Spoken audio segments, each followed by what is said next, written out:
सकाळी मस्तपैकी केस वगैरे धुतले. आता मला 3 दिवसातून ना एकदा तरी केस धुवावे लागतात, कारण माझ्या केसामध्ये एवढा डॅन्ड्रफ आहे ना, त्यामुळे 3 दिवसातून तरी मी केस धुतच असते. सकाळच्या कामाला लागली होती. आता हे काम किती पण जरी चुकवायचा प्रयत्न केला ना, तरी शेवटी आपल्यालाच करायचं असतं. मग काय लागले बाबा सगळ्या कामाला. सकाळी पिल्लूनं आंघोळ केली होती. बोलला आज मम्मी मी मेकअप करणार आहे. म्हटलं कर, तुझ्या मनासारखंच होऊन जाऊ दे.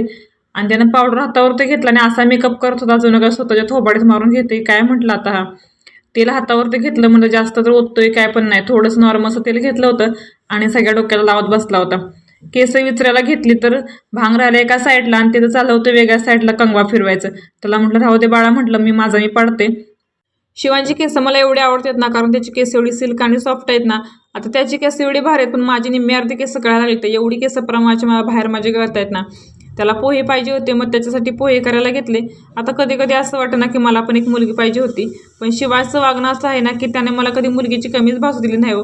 म्हणजे तो एवढा असा वेगळाच वागतो ना, समजूतदारपणा, त्याच्यामध्ये काळजी किंवा कामामध्ये मदत करणं, त्यामुळे त्यानं असं मला कधी मुलगी नाही असं मला याचं दुःख कधी झालंच नाही हो. एवढा असं वेगळा वागतो ना खरंच. त्याच्यासाठी इकडं मस्तपैकी पोहे करून घेतले आणि त्याला पहिलं खाऊ घातलं. म्हटलं आपण नंतर आपलं खाऊन घेऊया, कारण देवपूजा पण करायची राहिली होती. मग पटकन देवपूजा वगैरे करून घेतली. दुपारच्या टाईमला ड्रेसला इस्त्री करायला घेतली होती, कारण आम्ही आज बाहेर जाणार होतो. कारण आज आमची ॲनिव्हर्सरी होती. चला म्हटलं आज मस्तपैकी ना तयार होऊया. आणि आज मी हा ड्रेस घालणार होते.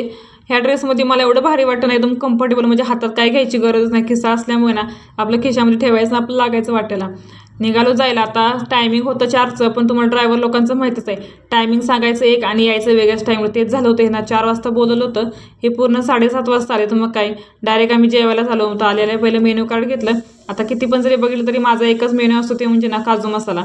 मग तोच आम्ही ऑर्डर केला होता. त्याच्या अगोदर मसाला पापड वगैरे खायला घेतला. आता माझ्या पिल्लूचं इकडे काम चाललं आहे आईस्क्रीम खायचं. आता रोटी खाणारा माणूस ना आज मसाला पापड आणि आईस्क्रीमवरती चाला होता डायरेक्ट. मस्तपैकी जेवण वगैरे सगळ्यांनी आम्ही करून घेतलं.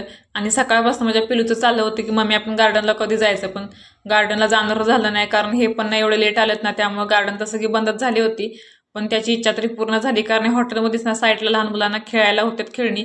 म्हटलं बरं झालं, त्याची इच्छा तरी पूर्ण झाली, कारण सकाळपासून तो माझ्या मागच लागला होता की मम्मी आपण कधी जायचं. आणि ह्या साईडला आम्ही इतक्या दिवसातून आलो होतो ना, अगोदर आम्ही ह्या साईडलाच राहिला होतो, इंदोरी साईडला.